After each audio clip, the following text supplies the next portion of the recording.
네, 질문 하나 드리겠습니다. 여러분은 누가 영웅이라고 생각하시나요? 여러분의 삶 가운데 영웅이 있나요? 아니면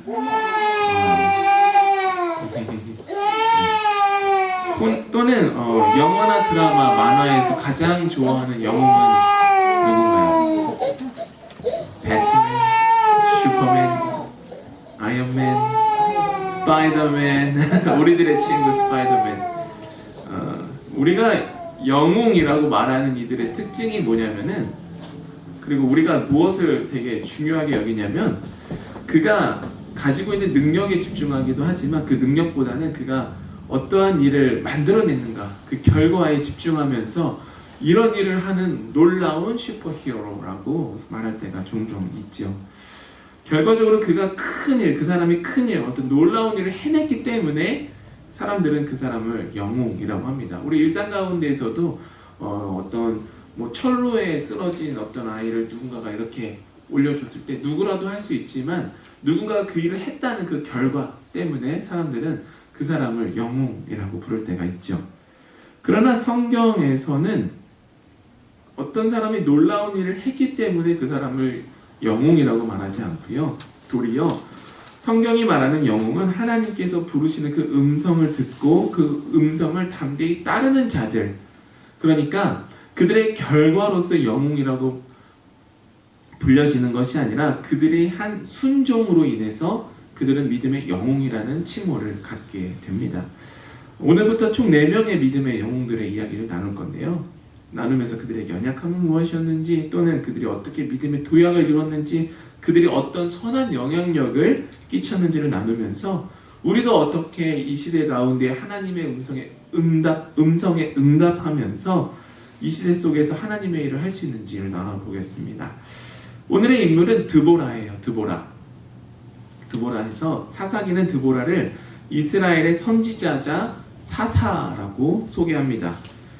특별한 건 그녀는 에브라임 산지의 종려나무 아래에 앉아서 백성들의 문제를 듣고 재판하는 역할을 했어요. 성경은 뭐라고 말하면 드보라의 종려나무 아래라고 표현하고 있습니다.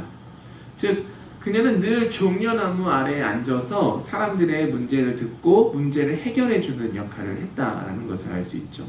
하지만 드보라의 종려나무 아래, 드보라가 종려나무 아래에 앉아 있었다라는 사실 하나로 우리는 그녀가 어떤 인물인지 유추할 수 있어요. 첫 번째로는 종려나무는 실내에 있는 것이 아니라 실외에 있었던 거죠. 그러니까 재판을 받으러 왔는데 어떤 건물 안으로 들어가는 것이 아니라 공공장소, 종려나무 아래로 와서 모두가 들을 수 있고 모두가 볼 수 있는 장소에서 재판을 했다라는 거예요.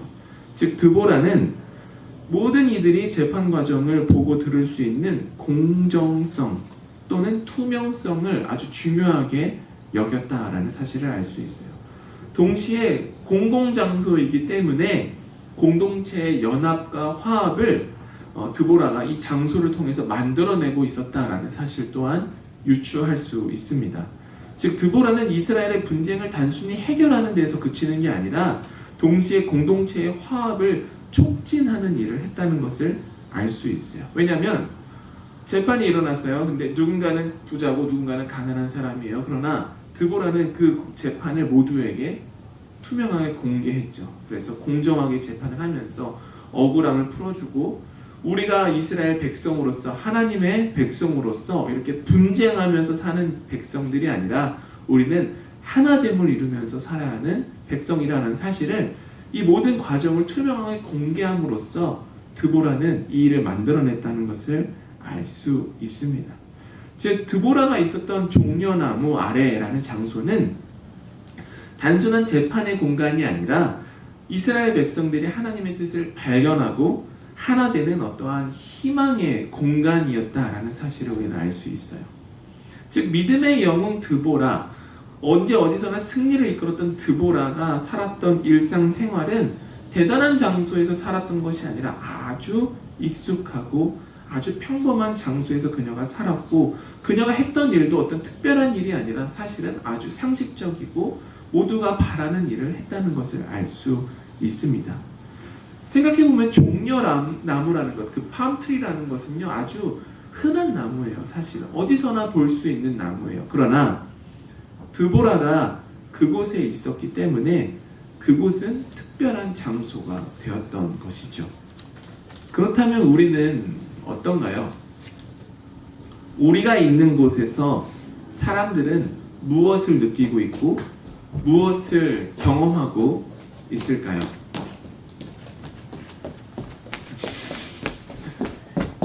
씩씩해요. 그렇죠?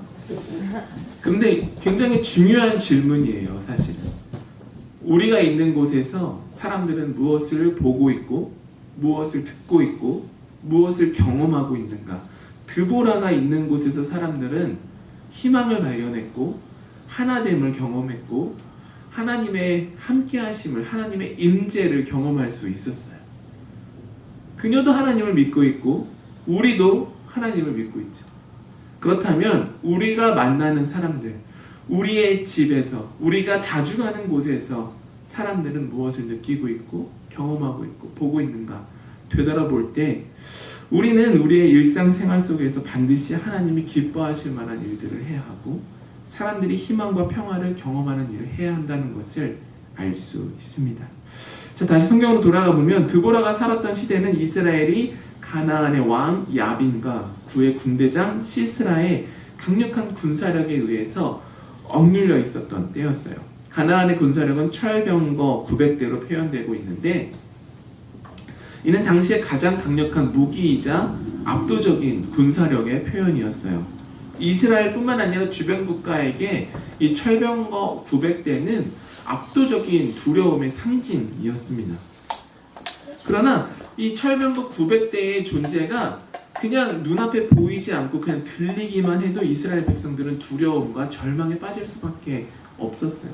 어떤 상징적인 것이었죠. 저것만 보면 내가 괜히 주눅 드는 거예요. 저것만 생각하면 내가 괜히 기가 죽고 두려워하고 나는 저걸 이길 수 없을 거야 라는 어떤 낙담에 빠뜨리게 하는 상징적인 문구이죠. 오늘날에도 근데 동일한 게 있어요. 철병거 900대는 아니지만 우리가 생각만 해도 두려워하고 생각만 해도 절망에 빠지고 생각만 해도 기가 죽고 생각만 해도 하기 싫고 그냥 포기하고 싶어지게 만드는 문제들이 있습니다. 누구에게도 말하지 못하는 고민거리, 미래에 대한 답답함, 그것들이 우리의 마음을 죄어올 때 우리는 무엇을 해야 할까? 재정의 문제 또는 건강의 문제가 우리를 두려움에 빠지게 할 때 우리는 무엇을 해야 할까요? 그럴 때 드보라처럼 하나님의 말씀을 붙잡는다면 우리는 우리의 두려움을 넘어설 수 있습니다. 신학자 캐롤린 프레슬러는 이렇게 말했어요. 이 종려나무는 단순한 종려나무가 아니라 하나님의 권위와 능력을 상징하는 장소가 되었다라고 말했어요. 즉 드보라의 종려나무는 사실 종려나무는 여기저기에도 있지만 드보라가 그곳에 있었고 그녀가 전해주는 말 때문에 드보라의 종려나무만 보기만 해도 사람들은 자기 안에 있었던 두려움을 극복할 희망을 발견할 수 있었던 거예요. 즉 드보라의 종려나무를 찾는 사람은 어떤 사람들이었을까요? 완벽한 믿음을 가진 사람들이었을까요? 정반대의 사람들이었어요. 오히려 믿음이 흔들리고 삶이 불안하고 삶에 문제가 있는 사람들이 찾아오는 장소가 드보라의 종려나무였어요. 그곳에서 사람들은 믿음을 회복하고 희망을 발견할 수 있었습니다. 시편 56편 3절 말씀은 이렇게 말하고 있어요. 내가 두려워하는 그때에 내가 주를 의지하리이다.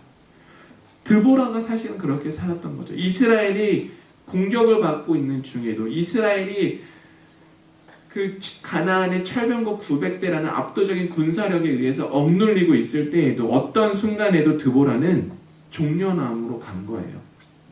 그곳에서 두려움 속에 있는 이스라엘 백성들의 고민과 걱정을 다 들어주고 그들의 두려움을 하나님의 약속에 대한 확신으로 바꾸어주는 일을 했습니다. 경제적 어려움이나 건강의 문제, 관계의 갈등은 누구나 가지고 있습니다. 그러나 그 앞에서 우리가 절망하고 낙담하고 두려움 속에 머물 것인지 아니면 기도하면서 하나님 앞에 나아가고 하나님 앞에서 기도하면서 우리의 두려움을 희망으로 바꿔낼 것인지 그것은 우리의 선택에 달려있어요. 사실 우리는 계속해서 절망하고 낙담하는 자리에 머무르기로 다짐할 수도 있어요. 다짐이 아니라 그냥 그 상태를 유지하는 것이죠. 그러나 이것을 유지하지 않고 내가 일어나서 내 문제를 하나님 앞에 아뢰겠다. 내가 이 문제를 하나님과 함께 씨름하면서 극복해내겠다. 라고 하는 것은 우리의 선택에 달려 있습니다. 드보라처럼 우리도 두려움 속에서 하나님의 약속을 믿고 우리의 삶에 희망의 종려나무를 세울 수 있습니다. 교회에서 또 우리가 있는 곳에서 가족과 이웃의 고민들을 들어주면서 격려를 전하는 일, 그 일이 바로 우리가 세우는 희망의 종려나무입니다. 그러던 어느 날 드보라에게 하나님의 말씀이 내려왔습니다. 아비노함의 아들 바락에게 하나님의 명령으로 다볼산에 가서 가나안 왕 야빈의 군대 장관 시스라와 그 병거들을 무찔러라 라는 명령이었어요. 드보라는 하나님의 말씀이니까 강한 확신을 가지고 바락에게 갔습니다. 그래서 이렇게 해서 가서 군대로 가서 무너뜨려라. 근데 이 명령을 듣는 바락은 확신을 갖지 못하고 두려움에 주저하고 있었어요. 바락은 드보라에게 이렇게 말합니다. 당신이 나와 함께 가지 않으면 나는 그곳에 가지 않겠습니다. 근데 바락의 두려움은 사실 이해할 만해요. 당시 철병거 900대는 이스라엘로서는 당시에 절대로 이길 수 없는 군사력이었어요. 그러니까 그냥 인간적인 생각으로 한다면 지금 드보라가 바락에게 뭐라고 말하고 있는 거냐면 가서 죽어라 라고 말하고 있는 것과 다르지 않아요. 그러니까 바락이 두려운 거예요. 지금 내가 가봤자 죽을 게 뻔한데 내가 어떻게 갈 수 있어? 하나님의 말씀이라면 당신이 나와 함께 가자 라고 말하는 거예요. 다르게 이야기하면 나랑 같이 죽으러 가자. 나 혼자 죽을 수는 없다. 너도 나와 같이 죽으러 가자. 이렇게 얘기하고 있는 거예요. 그런데 드보라는 그를 비난하지 않았어요. 이게 하나님의 말씀이라니까 이 믿음 없는 사람아, 이 한심한 사람 보게 이렇게 비난하지 않았어요. 드보라는 바락의 두려움을 이해해 줬어요. 그리고 전장으로 같이 가자고 말하니까 그래 내가 같이 가자. 같이 가면서 하나님의 승리를 선언했습니다. 드보라는 바락에게 사사기 4장 14절에서 이렇게 말해요. 일어나라. 이는 여호와께서 시스라를 내 손에 넘겨주신 날이라. 여호와께서 너의 앞에 나가지 아니하시느냐. 드보라는 두려움에 빠져있는 바락에게 하나님의 말씀에 대한 확신을 불어넣어주고 있는 거죠.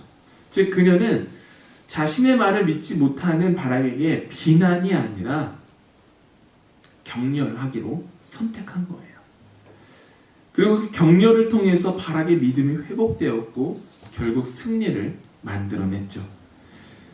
우리는 과연 두려움에 빠지고 있는 사람에게 뭐라고 말하고 있는지 생각해 봐야겠습니다. 우리가 하나님의 말씀이라고 누군가에게 넌 잘 될 거야 라고 했어요. 그랬더니 그 사람이 우리의 말을 믿지 않아요.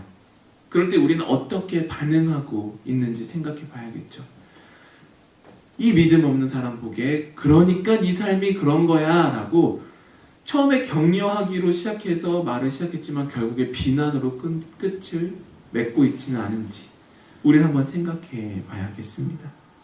우리 주변에도 분명 바락처럼 두려움 때문에 주저주저 하고 있는 사람들이 있어요. 너는 지금 이럴 때가 아니라 저걸 해야 하는 때인데 왜 이러고 앉아있어? 라는 한심한 마음이 우리 속에 들어갈 때가 있어요. 고민이 너무 많아서 해야 할 일상생활을 제대로 살아내지 못하는 사람들이 우리 주변에 분명히 있어요. 그럴 때 우리가 그 사람을 격려하러 가서 과연 격려하고 있는지 아니면 격려하러 가서 오히려 꾸짖고 판단하고 비난하고 있지 않은지 생각해 봐야 합니다. 우리는 과연 어떤 사람들일까 그들에게? 비난과 판단으로 그들의 두려움을 더 깊은 수렁으로 끌고 들어가고 있는 사람인지 아니면 드보라처럼 내가 아무리 확신의 말을 주고 격려의 말을 줘도 듣지 못하는 사람에게 다시 한번 손을 내밀어서 내 손을 잡고 함께 같이 일어나 보자 라고 말하는 사람인지 생각해 볼 필요가 있습니다. 히브리서 10장 24절은 이렇게 말하고 있어요. 서로 돌아보아 사랑과 선행으로 격려해라 라고 말하고 있어요. 믿음의 공동체라면, 믿음의 사람이라면 사랑과 선행으로 어떤 사람을 격려하는 일을 어떻게 하면 더 잘할 수 있을까를 고민해 봐야겠습니다.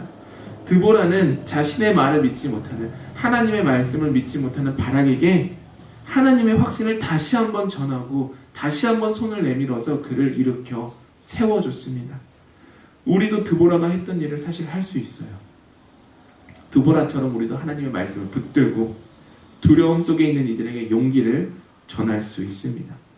우리의 작은 격려가 누군가의 믿음을 회복시키고 그들의 삶에서 하나님의 승리를 가져오는 씨앗이 될 수 있음을 기억하시길 바랍니다.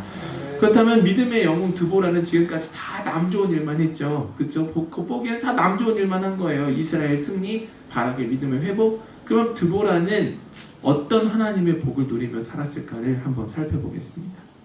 가장 우선은 드보라는 하나님과의 깊은 동행이라는 복을 누렸어요. 깊은 동행이라고 생각하면 요즘 사람들은 하나님과의 동행이 복입니다라고 하면 겉으로는 예, 좋은 말씀 감사합니다 라고 하지만 속으로는 그게 무슨 복이야 라고 생각할 때가 많이 있어요. 믿지 않는 사람뿐만 아니라 교회를 다니고 있는 믿음의 사람들도 하나님과의 동행이 복이라고 말했을 때 그것을 진지하게 받아들이지 않는 경우를 사실 저는 많이 봤습니다. 그러나 하나님과의 깊은 동행은 틀림없는 확실한 복이에요. 왜냐하면 드보라의 삶 속에서 우리가 생각해보면 드보라도 사람이잖아요. 자기 나라가 지금 멸망하게 생겼어요. 뭐 경제적 위기 때문이 아니라 누군가가 칼을 들고 쳐들어와서 사람들을 막 해치고 있기 때문에 망하게 생긴 거예요. 나에게도 그런 위험이 언제 닥칠지 몰라요. 그녀의 삶이 흔들릴 수 있어요. 그러나 드보라의 삶의 흔들림 없는 목적을 하나님과의 동행이 주었어요. 그 누구도 빼앗을 수 없는 확신이 그녀 안에 있었고 그 누구도 경험할 수 없었던 평안함과 확신을 그녀는 가질 수 있었어요. 이스라엘 백성들은 다 요동했어요. 야, 이거 이러다 이렇게 되는 거 아니야? 저렇게 되는 거 아니야? 이렇게 되는 거 아니야? 저렇게 되는 거 아니야? 두려움 속에 있었지만 드보라는 흔들림 없는 목적을 붙들고 살아갈 수 있었습니다. 내 삶은 잘 될 거야. 내 삶은 하나님의 은혜가 안에 있기 때문에, 내 삶은 하나님의 확신 가운데 있기 때문에 절대로 무너지지 않아 라는 확신을 그녀는 가질 수 있었습니다. 그렇기 때문에 국가적인 위기 상황 속에서도 드보라는 평안함과 확신 속에서 자신의 소명을 이루며 살아갔습니다. 이 시대에 얼마나 많은 사람들이 삶의 목적을 찾지 못하고 있어요. 허무함 속에서 살아가는 사람이 너무나도 많이 있습니다. 물질의 삶의 목적을 둔 사람들이 사실 굉장히 많이 있어요. 그래서 이것이 없기 때문에 늘 원망과 불평 속에서 살아가죠. 그러나 어느 정도 수준에 이르렀다고 해도 자기보다 더 많은 사람들을 보면서 다시 한번 원망의 굴레 속으로 빠져 들어가죠. 삶의 목적이 너무나도 흔들립니다. 삶의 목적이 없는 사람들도 있고 삶의 목적이 물질적인 것에 있기 때문에 그것이 흔들릴 때에 그 흔들림을 극복할 확신을 갖지 못해서 다시 한번 두려움과 불안감 속에 살아가는 사람들이 너무나도 많이 있어요. 그러나 드보라를 보십시오. 어떤 위험 속에서도 그녀는 자신의 삶의 목적을 빼앗기지 않았습니다. 드보라가 믿음의 영웅이 될 수 있었던 가장 큰 이유는 그녀가 하나님과 동행했기 때문입니다. 그 동행을 통해서 그녀는 그 누구도 누릴 수 없는 평안과 확신과 기쁨을 경험하며 살았습니다. 더 나아가서 드보라가 믿음의 영웅으로서 누렸던 복은 평화와 승리의 복이에요. 그녀가 가는 곳마다 승리의 소식이 들려왔죠. 얼마나 짜릿한 축복이에요. 그녀의 외침이 승리를 가져오는 외침이 되었습니다. 여러분이 하는 말 한마디가 누군가의 삶에 성공을 불어온다고 생각해 보세요. 그것보다 짜릿한 축복이 어디 있을까요? 승리를 정의하는 가장 중요한 요소는요, 지속성이에요. 지속성. 드보라의 승리는 단 한 번의 승리로 그치지 않았습니다. 사사기 5장 31절은 이렇게 말하고 있어요. 그 땅이 40년 동안 평온하였다. 드보라의 승리는 40년 동안 지속됐던 거예요. 제가 예전에 재미난 일이 하나 있었어요. 뭐였냐면 옛날에 제가 어렸을 때 한국 교회에서는 그 교회마다 탁구대가 있었어요. 그래가지고 막 탁구를 쳤어요.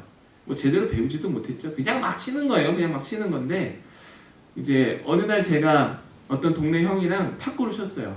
원래 제가 이기던 형인데 그날 한번 딱 졌어요. 그래서 억울하잖아요. 그날 졌으니까. 다음날 가서 형, 나 탁구 한번 쳐볼게. 아니, 안 칠 거야. 너 나한테 졌잖아. 그거를 3년 동안 하더라고요, 저한테.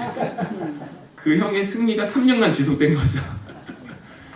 다시 싸우진 않았기 때문에. 이건 어쨌든 승리의 지속성에 대한 재미있는 예지만 드보라의 승리는 계속된 승리였던 거예요. 한 번 이긴 게 아니에요. 계속해서 40년간 그 땅이 평화를 누리며 살았습니다. 그럼 그녀의 승리의 비결은 무엇일까요? 하나님의 말씀을 신뢰하고 두려움을 극복해낸 결과였습니다. 사랑하는 여러분, 하나님의 말씀을 신뢰하십시오.